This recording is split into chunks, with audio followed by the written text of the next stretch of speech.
Welcome, everybody. Oh, yeah. Give me that Barry White baritone.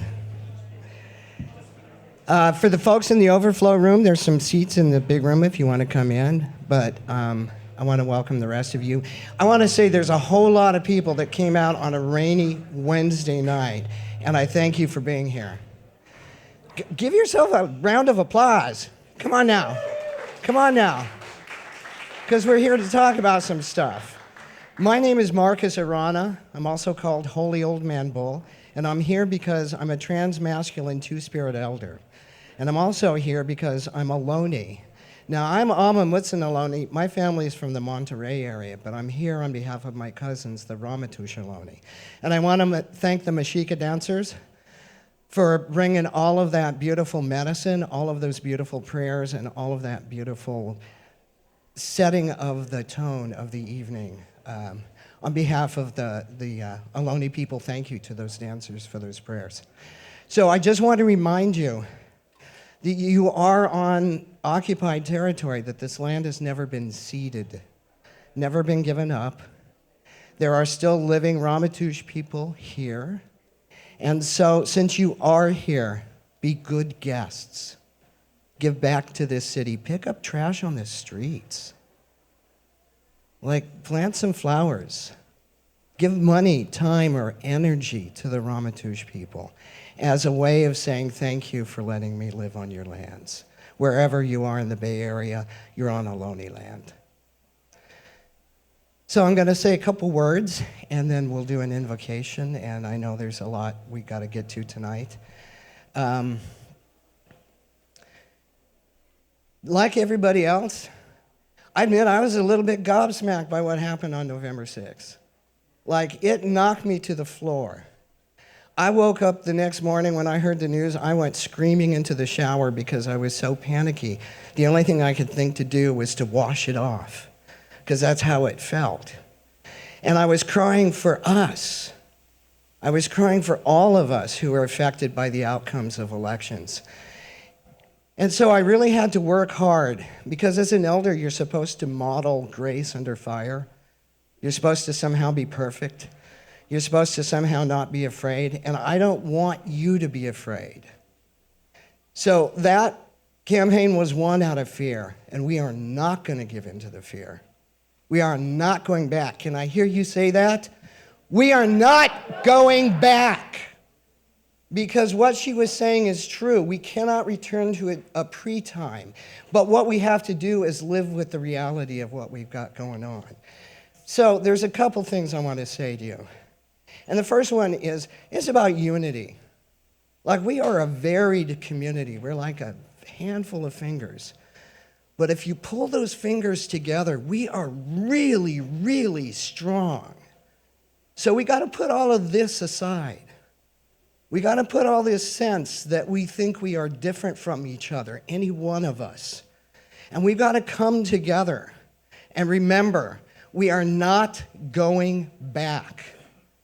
So when I came out in 1973, it was against the law to be gay in the state of California, and they were still raiding bars.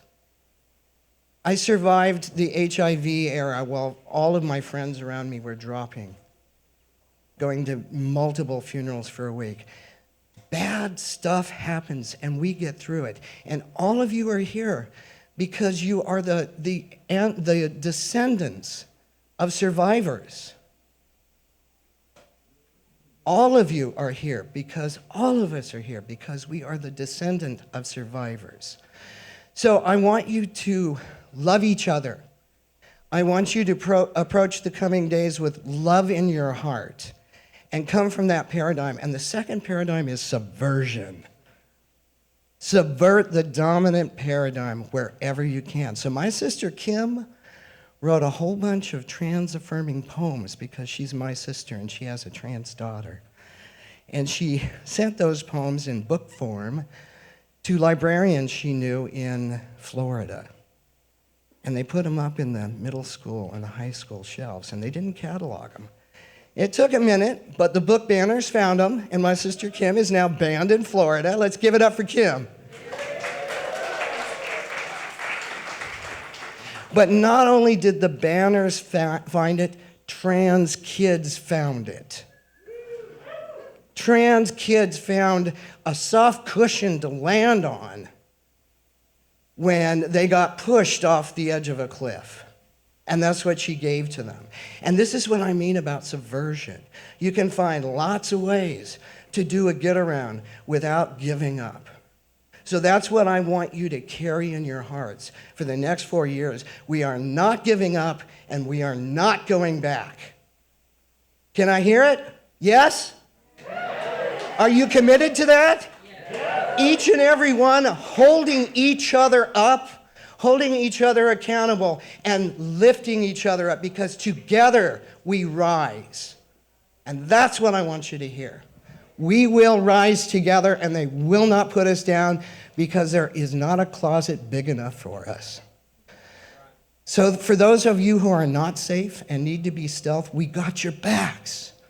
And for those of you who can be like me and have the luxury of having everybody know that you're trans, get out there and let everybody know you're trans, so that they can see that we're neighbors and co-workers and teachers and everybody in the world, and that we've always been here and we always will be here. We're not going back.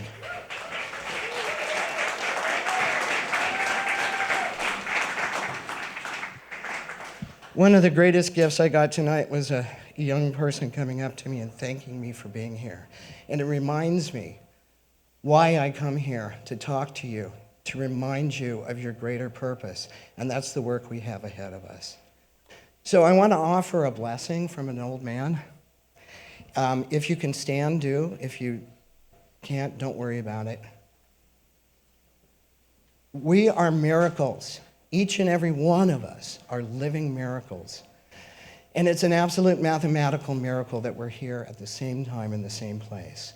And when things get too hard for you, I want you to think about things bigger than yourself. Remember that it doesn't mean shit to a redwood, anything that we do.